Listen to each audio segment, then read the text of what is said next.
You're watching Drink This Tonight, and tonight we're going to look at 4 essential recipes that every home bartender should learn.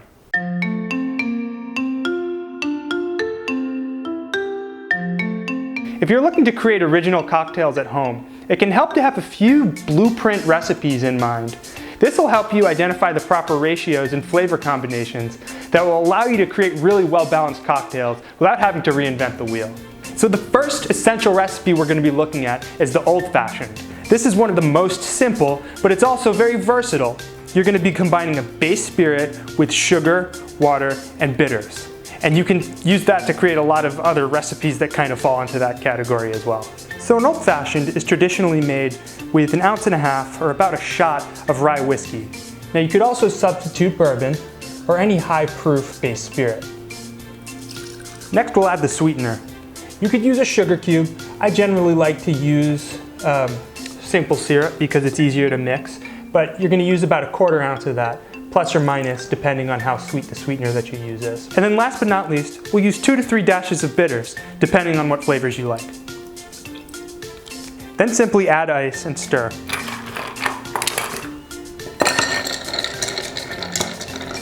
I like to serve an old-fashioned in an old-fashioned glass over a 2-inch ice cube, which you can make using a silicone mold found at most stores.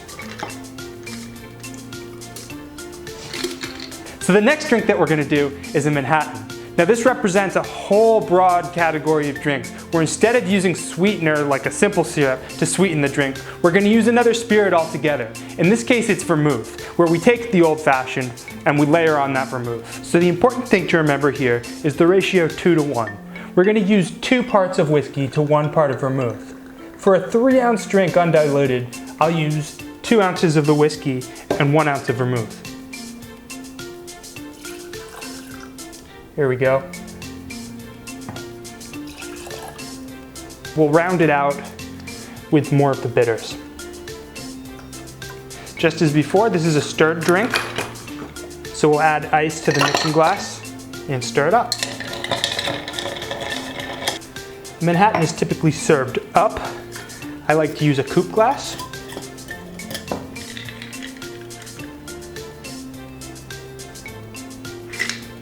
Look at that, isn't that beautiful? The next recipe is a daiquiri, which is extremely important because it represents a whole class of drinks that are based around sourness, citrus, tartness. So good, when you mix it with sugar, you can get that sweet and sour flavor profile that everybody likes. So the ratio here is going to be 2 parts rum, 1 part of lime juice, and then 1/2 part of simple syrup. So that translates into 2 ounces of the rum, and I like to use light rum here, just like that. And I always use fresh squeezed juice. Citrus juice tends to go off pretty quickly. Using 1 ounce of lime juice here.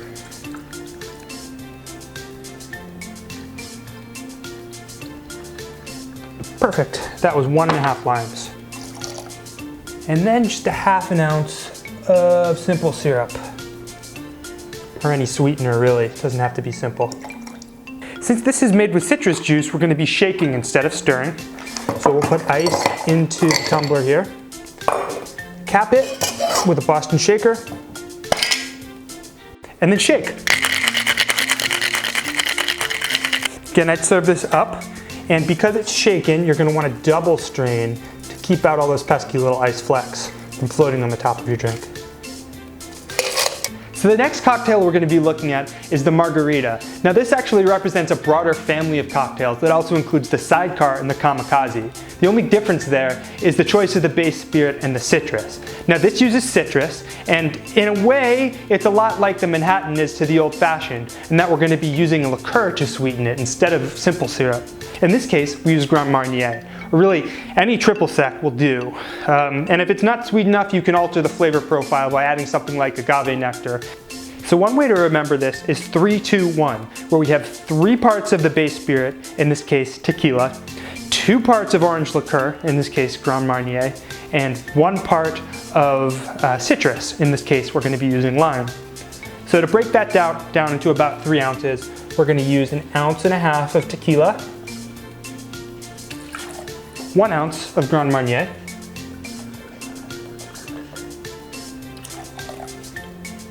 about a 1/2 ounce to 3/4 of an ounce of fresh lime juice.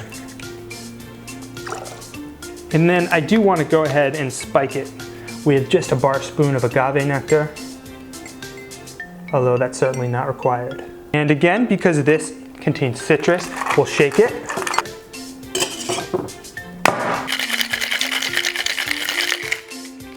I'm out of coupe glasses, so I'm just going to serve this in this larger cocktail glass here. Again, double straining, because this is a shake and drink.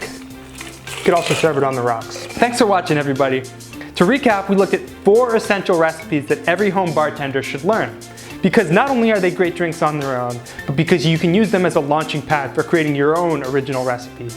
Learn the ratios, learn the ingredients, and customize them to your heart's content. We looked at an old-fashioned, a Manhattan, a daiquiri, and a margarita.